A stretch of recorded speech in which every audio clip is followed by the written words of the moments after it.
With all the success you've had, do you still face, are you currently facing any fears, or are there fears about the horizon? Man, I have to give you amazing props. You're such a curious person about the people that you talk to.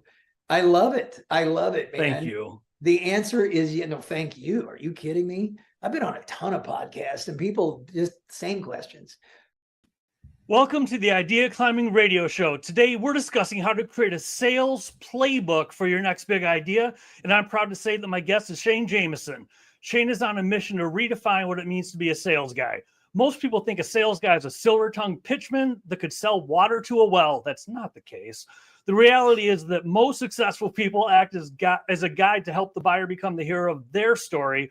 It's not about getting the yes. It's about providing clarity so the buyer can make a decision, a yes or a no. His energy is focused on helping businesses and salespeople change their approach so they can build a successful and sustainable business that they're proud of. That's important. Thank you for being here. I appreciate it, Shane. Yes, thanks for having me, Mark. I'm excited to be on the show. And as I mentioned, we're going to be talking about a sales playbook for your next big idea. Before we get into the tips, the tricks, the strategies, I would love to know, what is your story? How did you get so good at sales, particularly with the playbook? It's one thing to just go randomly good at closing sales, but a playbook. How did you get that good at sales? What's your story there? Yeah, so my sales career is over 20 years plus now. I'm not sure the exact, but I started when I was 19 and in school. I was still in college, started selling cell phones with AT&T and realized like I was making way more money than my friends that are graduating and getting degrees. And so it clicked really quick there that like, I like this. I like making money. I like being successful, and went to President's Club. You know, when you finish in the top certain percentage, you get to go to President's Club. So that initially captured my interest and engaged me. And through the years, after that, my next company was, I feel so fortunate and lucky now, but I got into this company that had a culture of results and really built around coaching. And so we were constantly practicing, we were constantly drilling, we were constantly doing reviews, and I loved it.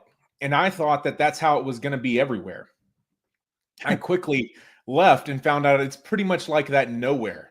And for me, it resonated with me because I came from an athletic background, playing in sports growing up. And so that structure and that discipline of preparing, practicing, and that builds the confidence to then go in and have that conversation. And so, going into my next roles and not having that, I quickly realized like I've got to figure something out. Every role is slightly different, but there are elements that are fundamental to any sales process, whether you're selling transactional, like get on the, you do a pitch and they buy, or if it's something that's much more complex and drawn out, like an enterprise sales cycle. There are fundamentals that have to be nailed down. And in order to do that effectively, it requires the preparation, the practice, the drill. And so I had to build that playbook that I could use and be effective going into those next roles. And then as I started to build that and have some success, sharing that with other people. And whatever it is that you decide to do, whatever that playbook is, it's just build one. And then, or take someone else's and use it, but then make it your own. Go do the work, and then it starts to evolve until it's something that you own and it's yours. That's awesome. I'd love to dig into something you mentioned. You mentioned a word which is desperately needed in sales: confidence. Yes. Over the course of what you just said, did you always have the confidence going into the sale or going into a career job, whatever it might be, or did that develop over time?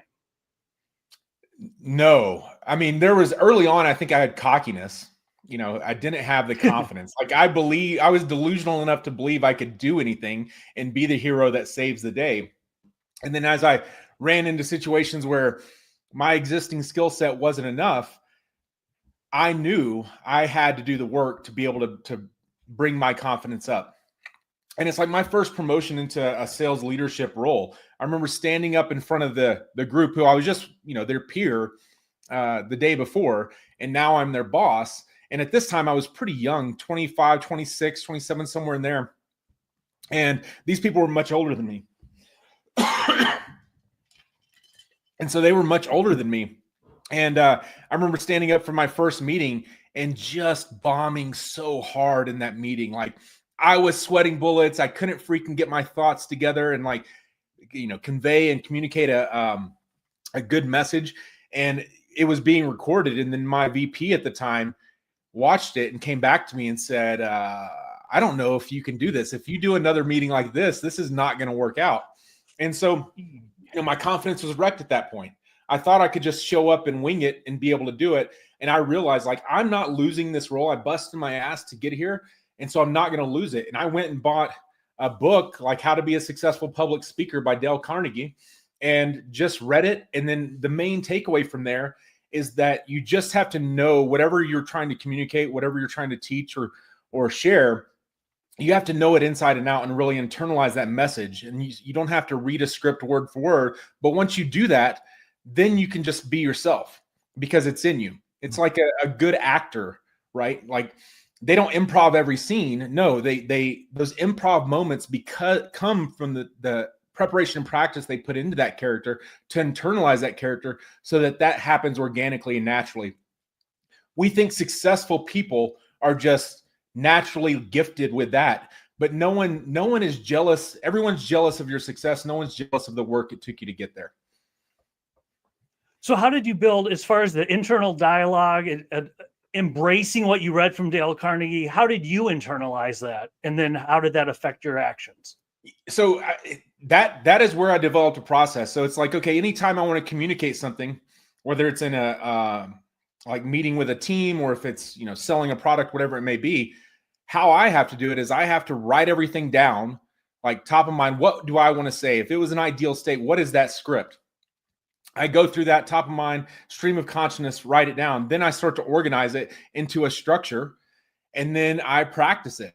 Now, then when I get onto the call or get into the meeting, it's not about, I don't care about saying it verbatim. It's because I've done the work. I know it inside and out. And now I can really start to focus on what's happening in the moment. And I like to say in the sales process, especially in discoveries, that initial conversation, right? That preparation and practice allows me to internalize it and lets my curiosity lead the conversation.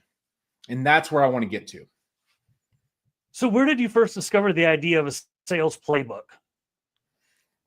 Well, I think it's,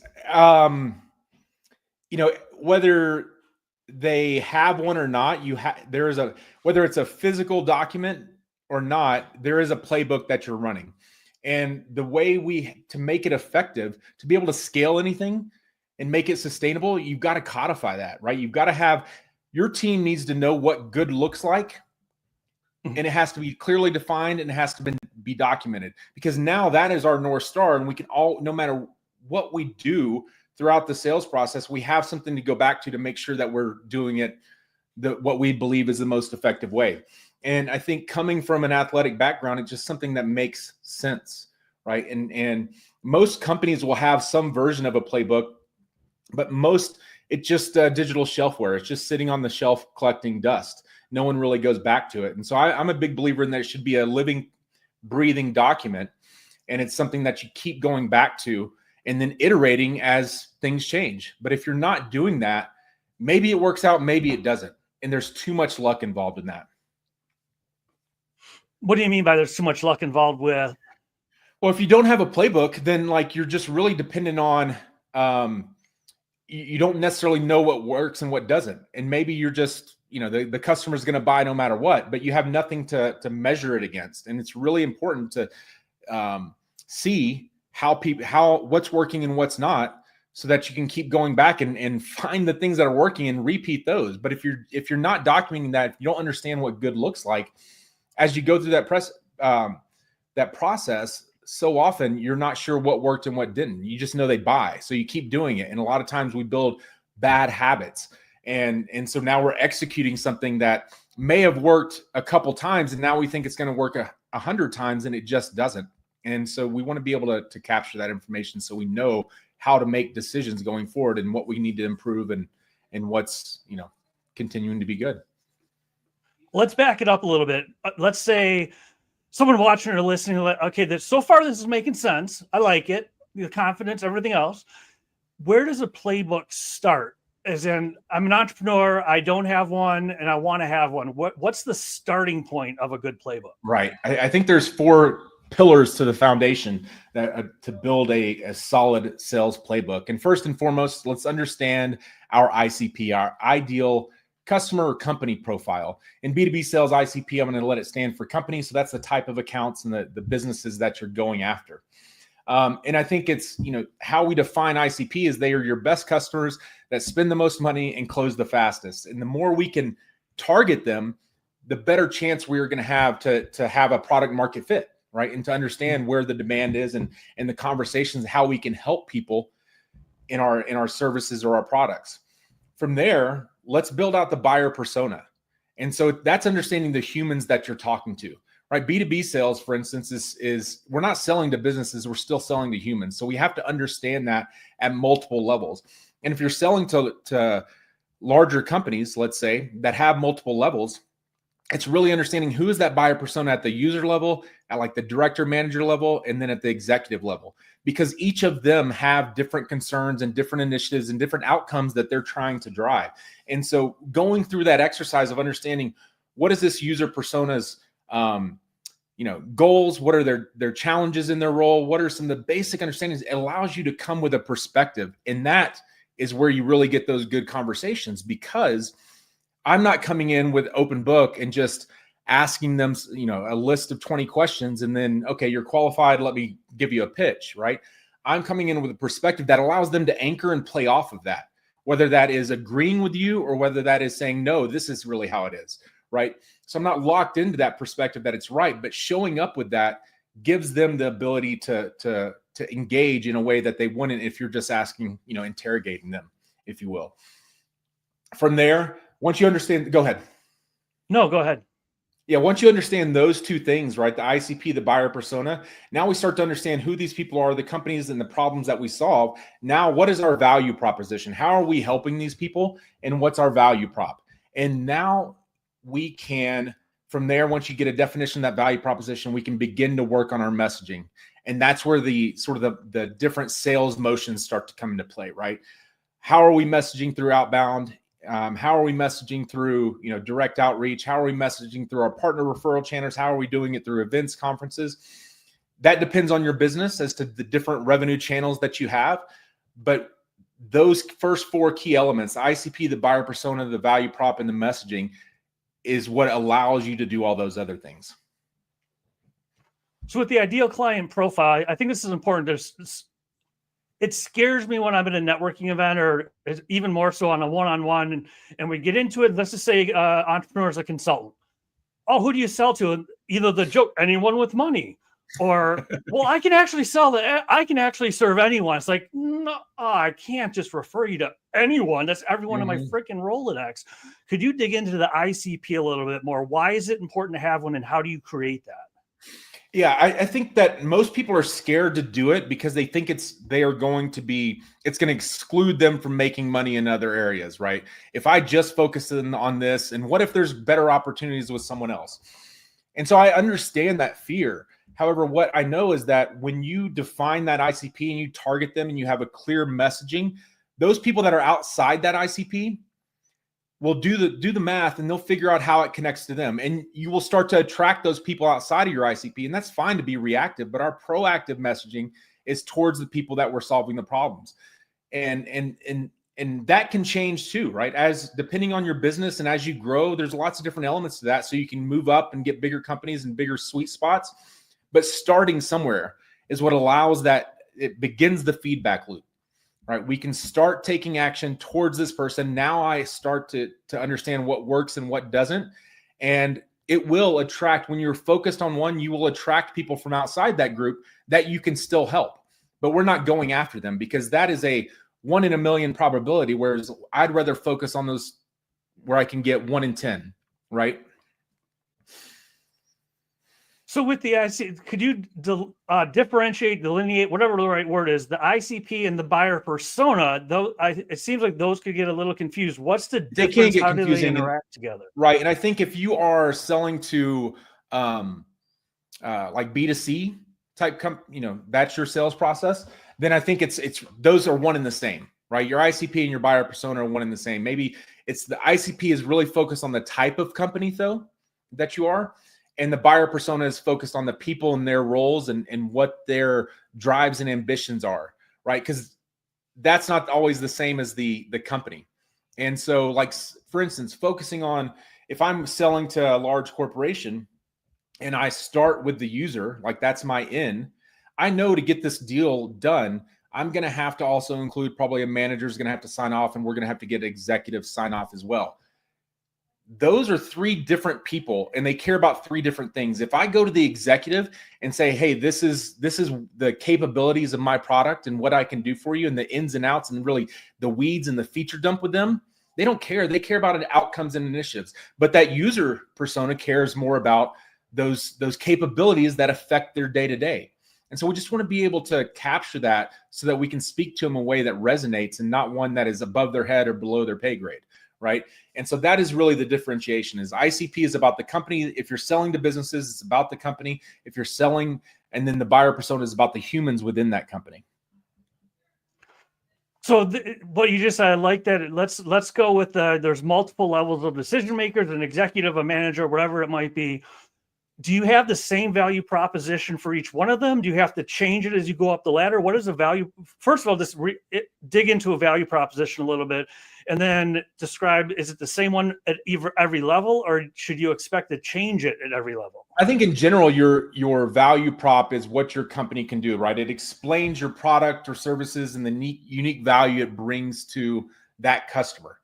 And so that's going to be interpreted differently at each of those levels, right? And so that's, it could be like, hey, our product increases customer engagement and integrates seamlessly with existing IT infrastructure to offer robust, security features.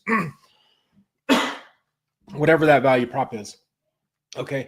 If I'm talking to the user, like the value prop's the same, but how I relate to their day-to-day is what matters.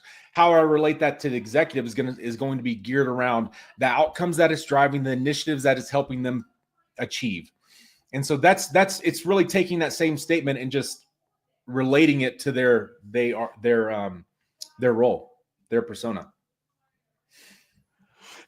So what is I got involved with the value proposition. You said the fourth part of the playbook. What was that fourth part after value proposition? Just messaging, right? Building out the messaging and writing that down so that we understand whether we're on a demo call or like a proposal call, or whether we're in a we're just cold calling people. Like just developing that messaging based off those first three is the key, because that's how you're going to go to market, right? We know what we're going to say and how it's going to land, and then I can do it. I can go out and execute it and say, does this work? Does it not? And change it accordingly. So digging into that a little bit more, what are some components of effective messaging? Because that could be anything across the board. It could be. I think it's first, like, let's start with how am I going to, let's just say email messaging, right? I'm going to be sending emails. How am I going to communicate with them in an effective way? And that starts with understanding copywriting in general, and really understanding those elements of, like, I'm going to take my value prop. I'm understanding that I'm talking to the VP of sales. And so how can I relate the value prop to him? And that builds out my messaging for the personas and the people that I'm talking to. And I'm a believer in, like, if I talk to three different levels of personas, then I'm going to have three different ways that I'm messaging that. Now, the same is true. Like, now, let's say we're in a conversation, we're in a pitch with them. I'm going to message them slightly differently based on who I'm talking to. So how do you, once you have a playbook, let's just say the initial draft, I mean, nothing's ever perfect, but as perfect as it could be. Right. How do you know when to change plays in the playbook, how to shift it, when to stick to your guns and when to shift? How do you know when to update a playbook? Right. The data. I mean, it's if I'm testing new messaging, like, I'm not going to send it out to 10 people and I get no responses and think that messaging is awful. Like, so it's just taking action on enough so we have enough data to get feedback. If I send out 100, that's going to give me more indicative of the success of that. If I send out 1,000, that's even better, right? I can understand what worked and what didn't. And so we want to use that data to be able to then go back and say, hey, this isn't landing. People aren't buying. People aren't setting meetings because of how I'm messaging. So let me go back and tweak it where I can to see what, and I think part of that is like constantly kind of A/B testing that messaging, because there's different copywriting frameworks and methods to do that. And so understanding, like, let me switch the subject line. I have one outbound going with one subject line, another with a different subject line, and see where that lines up. Well, I think you're hinting at it now. I'd love to dig into, how does a playbook play into prospecting? How does a playbook make it more effective, and does it make it easier? What is prospecting? What is the playbook's role in the ever important prospecting part of the sales process? What do you need to prospect effectively? And I think the first element of that is, like, I need a list of people to reach out to. And so understanding your ICP and your buyer persona and how you're going to message them is going to create a clear definition of who those people are. And now I can run a search on LinkedIn or, ZoomInfo or Apollo or some tool like that. And now I have a list of these people, and I want to group them based on, as closely as possible to the same group. So if I'm going after the users or a certain persona, like, I'm going to build a list of 100 people or 1,000 people, however big that list is. And that's where I'm going to start focusing on them in that messaging. And then that allows you to not have to, once you do that work and you build that list, now I can, and I know these are the people that I want to contact. I don't have to spend, 30 minutes on each person crafting the perfect message and tailoring it just to them, right? I can start I've developed the message. I can start tailoring it just enough, right? Customizing it so it's not just super generic, but I can spend a few minutes on that, as opposed, and now instead of only being able to get through like 2 or 3 outreaches to these contacts, I can, if I'm doing it 3 minutes each one, there's 20 people I can reach in an hour, right? And so that's where I think most people, when I work with organizations, sales organizations, is that they are spending so much time trying to craft the perfect message to each and every person that's reaching out to, that they don't get to anyone. And so they're like, this just doesn't work for me. And it's like, well, it's going to take longer in the beginning, but once you get down a system, then it works. That's where the kind of the numbers game and B2B sales really plays out, right? Is that, if you have those pieces in place, the messaging, the buyer persona's ideal customer, then, I can go after a lot more people more effectively and more efficiently. And it's not about, we don't need 80% of the people to say yes. We need, a few percentage points to say yes. And then we're doing really well. So I think it starts with a list, and that helps. That list is defined by those 4 elements that we discussed earlier. You mentioned system. How long should people expect how long does it take to create and then refine a system? And explain system a little more if you need to. I think it's, what are the steps involved in accomplishing that task? If I want to prospect, what are the steps involved? I need a list, I need the messaging, and then I need to have their email addresses or their phone numbers, so that I can just move down that list and be able to execute. So I think the system is really just whatever those steps you use are involved in that. I think one of the practices I've used on my own is really recording what I'm doing, because especially being a solopreneur, you start to you have a lot of responsibility. You're dealing with all these different elements, and a lot of it's I'm learning for the first time. Working for a company, I always had marketing support, and now that I took it for granted.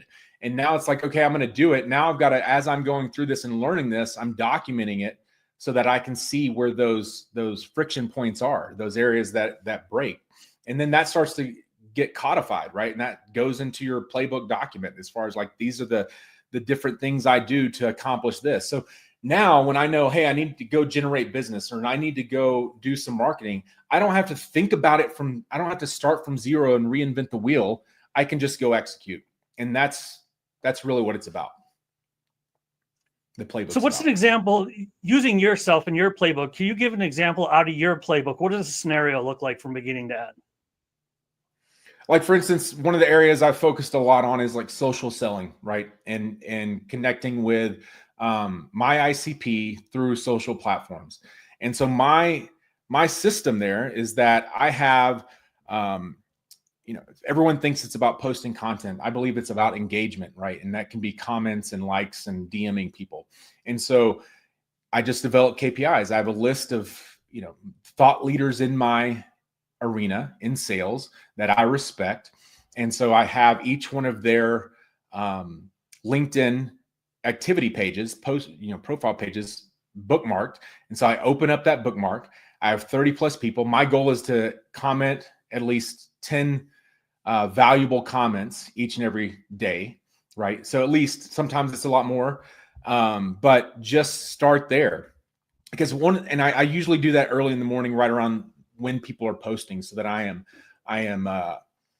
sort of one of the first commenters as much as I can be. And so now I go through each one of them. I look at their post. If I can add something to it, I comment. And then after that, I'm going through and looking at, one of the benefits of that is that commenting, that gets my brain thinking about content that I can then create. And so a lot of times I just repurpose my comments and turn those into posts. So that's a way, kind of a two for one, right? But the next step is then to go after the people that I'm not connected to, and I go to my sales navigator list and I start going through them and engaging with their comments. And I usually block off an hour to do that each and every day. And so that way I can connect with about 20 people a day. So, if I find a way to engage, I can send a connection request and then I DM them, right? Just telling them what I'm about. So that's the system that I use for social selling. What kind of things do you say in the DMs to not sound too salesy? Yeah. So most of my connections are sent without a connection request, or I'm sorry, without a message. So just a blank connection request. When they connect, I just say, hey, appreciate the connection. Or it's great to be connected here, something along those lines. And then just tell them, I love business. I love sales. If you're ever up for a chat, happy to do it. I just try to start in a conversation.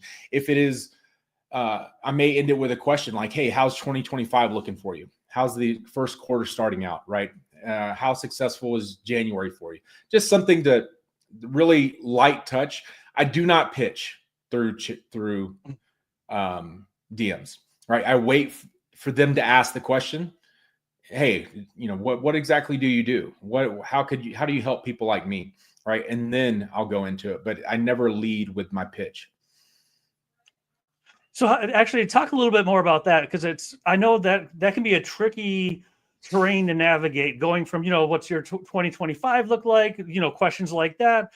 At some point you need to bridge a gap between I'm having a conversation and I'm prospecting. How do you bridge that gap again without being too salesy and just smack them over the head or pitch slapping them? Yeah. So I think it is how's 2025 going? It's going great. Or I've had some struggles, then the follow-ups like, well, what's your goal for 2025? What's preventing you? I start asking like, what's preventing you from accomplishing that, right? What are the biggest obstacles you have to overcome to be able to achieve that goal?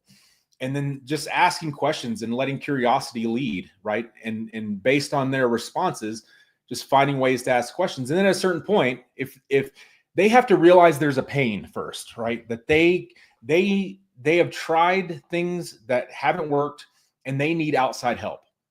So once they realize that, then that's where I turn, well, this is how I help folks.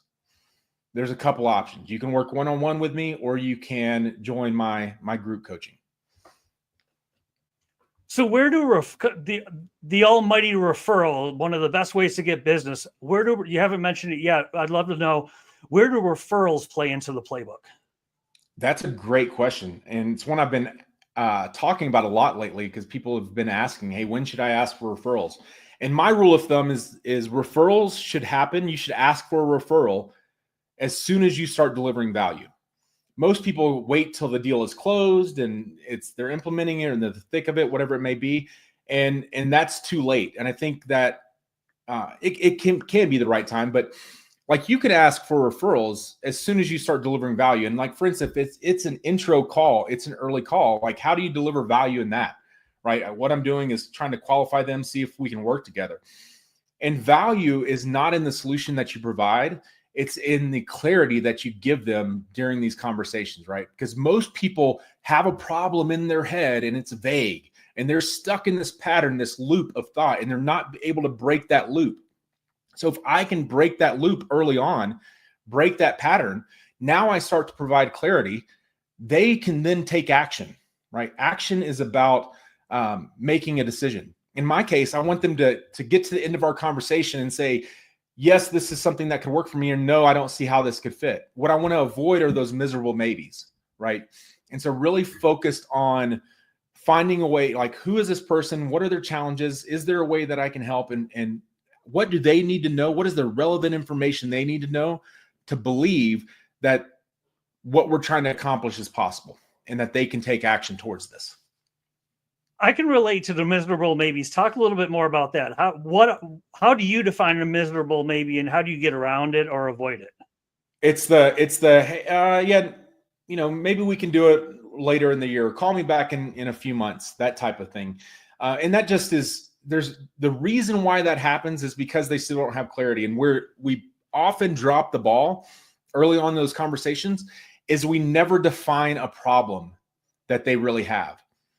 We hear buzzwords. We hear, like I was working with a client yesterday, and he was getting frustrated because some of his deals were stalling and not moving forward. And he was thinking, like, I need to get, executives involved in this process earlier.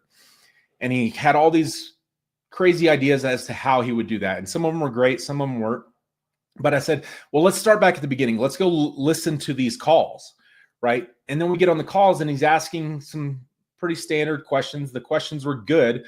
They would answer them. And he's like, well, what are you trying to accomplish? What's the, why do anything right now? Why not just keep doing what you're doing? And they're like, oh, we'd like to modernize our tech stack and we'd like to increase our agility. And then he just moved on to the next question. What does that mean? What does modernize mean? What does agility mean to this organization, right? So he moved on to the next question. Then he gets to the end, and the next step is a demo call. And he gets them to agree to a demo because that's really all they wanted to see in the beginning is just show me what you got. And I'll if it works, it works. If not, I'll tell you. But that doesn't work. Otherwise, sales could just be done through, a video on YouTube, right? We can do a demo. So it's like, okay, let's go back to this. And now what's the problem that you're solving for? Have they clearly defined the problem? Do they understand the impact of that problem? If they don't do anything, what happens? Is that going to impede them from accomplishing these 3 major initiatives that they're trying to accomplish, like grow revenue or increase agility? But again, agility is a fine answer, but we have to understand, how do you measure the success? How do you know you're increasing agility? How do you know you're modernizing? What are the things that make you feel like this is outdated right now? And we want to go broad early, and so that we can understand the context of where the problem we can solve fits in all their other problems. And then once we understand that, we go deeper into the problem that we can solve. Now we can tie it back to how doing this can also help them achieve those other things that they're doing. Because no buyer is just thinking about your solution. They've got a million things. And so we've got to tie all that together so that they can see the value. And if it's not going to help them with this other stuff, maybe it fixes this, maybe it doesn't, they're probably not going to buy. And so that's where we really want to get to the level of understanding of what that problem is and what that impact of that problem is. Now, once we have that is the clarity that they need. They can start taking action. They can understand, is this a real problem that I need to solve now, or is this something that I do need to wait? And so in those intro calls, if this is not something that's that urgent, why am I going to push them down the sales process and try to work with them when that's not going to be a good start, right? Because they've got other priorities that they're dealing with. And we can only deal with like really a couple priorities at once if you're trying to accomplish things. So people have to be focused. And the more we spread that out and take them away from that, the less likely we're helping them and the less likely we'll get a sale. And tell me if I'm on point here. I think I am, but I just want to check. It sounds like what you're saying at the end of the day, as far as clarity goes, sales is about problem solving. It's not about the pitch and overcoming objections and everything else. I mean, am I on point by saying that at the end of the day, sales is about problem solving? If you solve a problem, they'll give you money to make it go away. Yes. 100%. I think this is where most people, when I say sales guy, most people get that ick or cringe because their first image that pops in their head is that used car salesman or, Wolf of Wall Street or a late night infomercial pitch man. Right. And, that has its usefulness, but that's not what sales really is. It really is about a guide, and it's really about solving those problems. And I think there's two ways to approach that. When you have a lead coming to you and that's inbound, usually they have a decent understanding of what their problem is. They have a clearer definition of that problem than if you're going outbound. And so, because if you're going outbound, you're kind of interrupting they're not thinking about it and how you can solve it. Maybe you find that, but only 3% of your target addressable market is in a position where they know they have a problem, they're ready to evaluate, and they're ready to do something. It's just a matter of like finding the right solution. Now, that's great. If you're Apple or Coca-Cola or some major brand, you can capitalize on that 3%, right? But for us and most people, it's that next 40% that feels that something's just not right, and they could be convinced to take action, right? And so in that situation, those outbound, we're not just solving the problem. Before we can solve the problem, we have to surface the problem. And that's really the skill, whether they know what it is or not. If they come to us and they know the defined problem, then we have to pressure test that. Is it really a problem? Is this just a story that they're telling themselves, right? And then that next 40% is really about understanding how do we surface the problem, right? And that's understanding what they're trying to accomplish at a high level and broad, and then start to dig down. We have covered a lot of ground in a short period of time. When it comes to creating a playbook to get to your next big idea, to sell your next big idea, with everything we spoke about, whether it's something you want to reiterate that we already did speak about, or something you haven't touched on yet, when it comes to a playbook, if you were to say, you know what, if you're going to do this, and people will listen and watch, like, I get it, this is cool. If you were to say, above all else, at least do this one thing, at least do this, what would you tell people to do?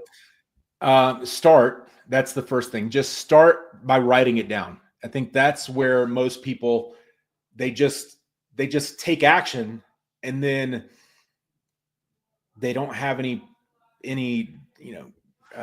documentation that they can measure their action against. So they just keep doing the same thing. So I think the first thing is just start. Identify the elements. Again, to me, it really starts with those first 4 pillars: the ICP, the buyer persona, the value prop, and the messaging. From there, the other stuff, how you go about doing that, the different channels you use are influenced by that. So I think just define what good looks like, document that, and then you continue to prepare, practice, execute, review. And so building that cycle, but it really just starts with taking action. I think most people just overthink it. They don't write it down, they plan, and then they never execute. And then they go back to the planning and the preparing stage, and then they don't execute more. And then they go back to the planning and preparing stage. And so we just got to start and break that loop and get to the end where we execute, then review. And then now we can go back and say, prepare, or how we planned worked or didn't work. This has been excellent. If people want to find you online, what's the best place or places to go? ShaneJamison.com is my website where you can book some time with me for free, and we can discuss about your challenges. And if it makes sense to work together, great. You'll understand a little bit about my approach. You'll find me on LinkedIn, linkedin.com/n/Shane Jamison. And then also our sales community, which is geared towards B2B sales professionals that are, historically in the last couple of years struggling. 84% of B2B sales professionals missed quota last year, according to Salesforce State of Sales report. And when you start looking as to why, they are wanting feedback, they are wanting coaching, they are wanting guidance, and it's just not there. Someone has in their company, there's a playbook, there is things that they should do, but they're not the feedback loop is broken.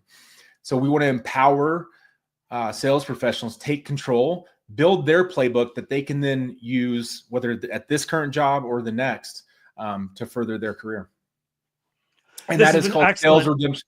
That is called salesredemption.com. Salesredemption.com. Got it. This has been awesome. Thank you so much, Shane. I appreciate your time. Mark, it's a pleasure. Great talking to you. And scene. Thank you for tuning into the Idea Climbing radio show today. I really appreciate it. I hope you got something great out of it that you can take into your own life and use to be better in your own life. If you want more great shows like this, go to 216thenet.com. You want to see more of my interviews, radio show, and podcast? Go to markjcartertv.com. Again, that's markjcartertv.com and 216thenet.com. Hope to see you on one of those platforms or maybe even both.